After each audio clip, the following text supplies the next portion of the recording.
এটা হচ্ছে একটা স্পেশাল জিনিস, যে এই শীতকালের পক্ষে ভালো, তবে এটা একটু গন্ধ করবে। তো এতে হচ্ছে রসুন দিয়েছি, আর হচ্ছে আদা দিয়েছি, আর একটা দুটো কোয়া জাস্ট পেঁয়াজ দিয়েছি। তো মেনলি হচ্ছে রসুন আর আদাটা আছে। তো তার সঙ্গে এতে কিন্তু দিয়ে দিচ্ছি সর্ষের তেল। তোমরা দেখতে থাকো। তো সর্ষের তেলের পরিমাণটা একটু বেশি দিলাম। তো দেওয়ার পর কিন্তু এটাকে আমি গ্যাসের মধ্যে গরম করব। তো একটু দেখো, গ্যাসটা জ্বালিয়ে নিচ্ছি। তো জ্বালিয়ে নেওয়ার পর একটু সাবধানে করবে। তো এই বাটিটা একটু নষ্টই হয়ে যায়, তো সেক্ষেত্রে আমি বাটিটা নিয়ে কিন্তু একটু বসিয়ে দিলাম। তো ছোট ওভেনটাতে দিলাম, কারণ যাতে ঠিকঠাক করে বসানো থাকে। তো বসিয়ে দেওয়ার পর আমি কিন্তু অবশ্যই সেটা যাতে গরম হয় সেটা খেয়াল রাখতে হবে। তো এটা একটু রসুন আর আদাটা কমই আছে, তাই আমি একটু কমই তেল দিলাম, নাহলে এটা গোটা বাটি অনুযায়ী কিন্তু নেওয়া হয়। তো দেখো, এটা কিন্তু গরম হওয়ার খুব দরকার আছে। তো একটু ভালো পাত্রে করতে পারো। তো ভালো পাত্রে করলে কিন্তু একটা জিনিস খেয়াল রাখতে হবে, তখন কিন্তু তোমরা ভালো পাত্রটা কিন্তু পরপর নষ্ট হয়ে যাবে।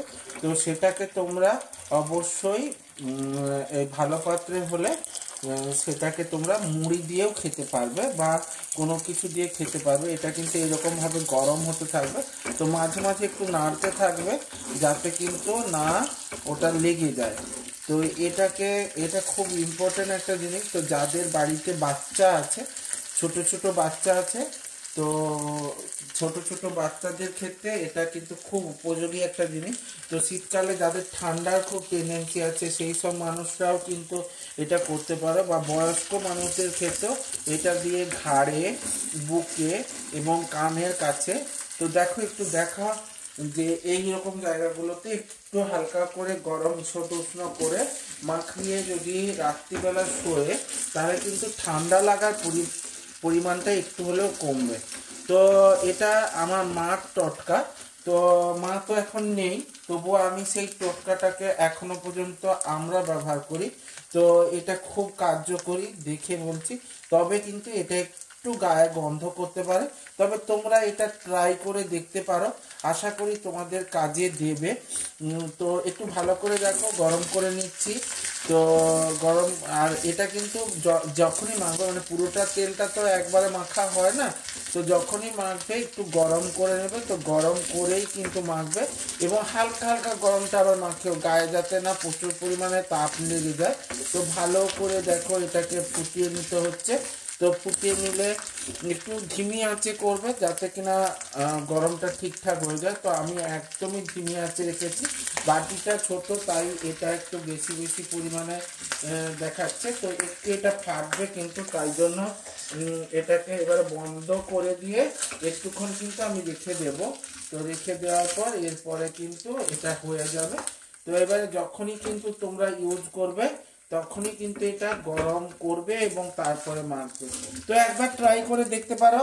তো কারা কারা ট্রাই করলে এবং কাদের কাদের ভালো হলো অবশ্যই জানাবে। তবে আমি বলতেই পারি, এটা কিন্তু খুব পরিমাণে শীতকালের পক্ষে কাজের।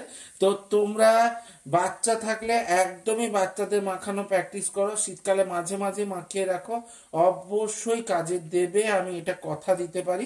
কারণ ওই যে পুরোনো দিনের মা ঠাকুমাদের যে টোটকা, সেগুলো কিন্তু খুব পরিমাণে কার্যকরী।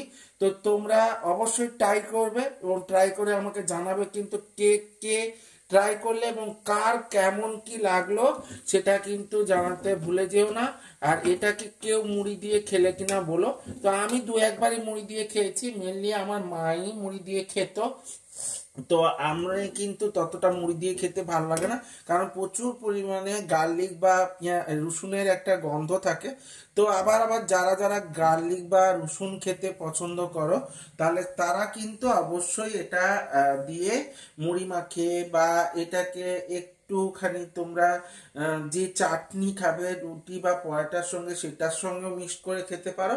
খেতে পারলে তো খুবই ভালো, আর যদি খেতে না পারো তাহলেও কিন্তু অতি অবশ্যই তোমরা এটা কিন্তু মানে একবার ট্রাই করে দেখো, আশা করি তোমাদের কাজ দেবে। তো কে কে কাজ করলে সেটা অবশ্যই জানিও। আর আমার এই ব্লগটা যদি ভালো লেগে থাকে তাহলে লাইক কমেন্ট শেয়ার করে দিও।